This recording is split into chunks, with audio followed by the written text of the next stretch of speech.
నమస్కారం అండి. నమస్తే. మీ పేరు? నీకు తెలియదా? మీ పేరు నాకెక్కడ తెలుస్తుంది? నా పేరు తెలియకూడదు నీకు. బషీర్ మాస్టర్ అని మంచి డ్యాన్స్ మాస్టర్. మనకి సినిమా నాలెడ్జ్ తక్కువ. ఓకే సార్, ఇప్పుడు పుష్ప 1 చూసారు మీరు? పుష్ప 2 ట్రైలర్ ఎలా ఉంది? పుష్ప 2 పుష్ప 1 ఎట్లా ఉంది, పుష్ప 2 అట్లే ఉంది, కొన్ని చేంజ్ అయింది అంతే. ఓకే, ఏ రేంజ్లో ఎక్స్పెక్ట్ చేయొచ్చు సినిమాని? సినిమా అయితే పుష్ప 1 హిట్ అయింది, కానీ పుష్ప 2 కూడా హిట్ అయింది అనుకుంటున్నా. హిట్ అయింది అనుకుంటున్నారు?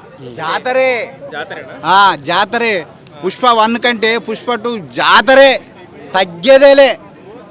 అంత బాగుంటుంది, ఒక క్రియేటివ్ చేస్తుంది అనుకోవాలి. ఇప్పుడున్న జనరేషన్లో నెంబర్ 1 సినిమా అనుకుంటున్నా. ఖచ్చితంగా పబ్లిక్ను బాగా మెప్పించే సినిమా అవుతుంది పుష్ప 2, తగ్గేదేలే ఇక. ఓకేనా? ఇప్పుడు పుష్ప 1లో మనకి శ్రీవల్లి స్టెప్ ఫేమస్ అయింది కదా, ఈ సినిమాలో ఏమైనా ఫేమస్ అయ్యే స్టెప్స్ అని ఉంటాయి అనుకోవచ్చా? హుక్ స్టెప్స్ అయితే సాంగ్ యాక్చువల్గా ఇంకా రిలీజ్ కాలే, ఐటమ్ సాంగ్ చిన్న చిన్న బిట్లే ఇచ్చారు కాబట్టి ఫుల్ సాంగ్ వచ్చిన తర్వాత చెప్దాం. నాకు తెలిసి అంత సాంగ్ అయితే బాగుంటుంది అనుకుంటున్నాను, ఎందుకంటే జనాల నాడి అయితే పుష్ప 2 థీమ్ అందరికి తెలిసింది కాబట్టి చిన్న చిన్న బిట్లే రిలీజ్ చేస్తున్నారు. సాంగ్ రిలీజ్ చేసిన తర్వాత చూద్దాం.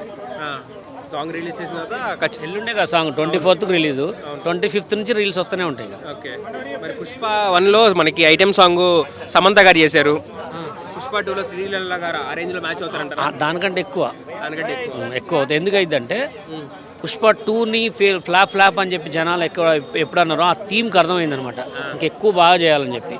అందుకు హార్డ్ వర్క్ చేస్తారు, pin to pin hard work చేస్తారు. కాబట్టి సినిమా హిట్ ఫట్టు అనేది మనం చెప్పలేము, సినిమా రిలీజ్ అయిన తర్వాత చెప్తాం. సినిమా రిలీజ్ అయిపోయిన తర్వాత చెప్తారు. మరి అల్లు అర్జున్ గారు డాన్స్కి మ్యాచ్ అవుతారంటారా శ్రీలీల గారు?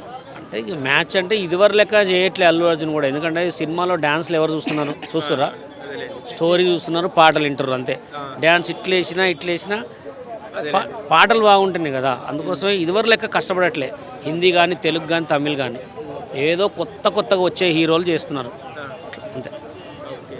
Thank you.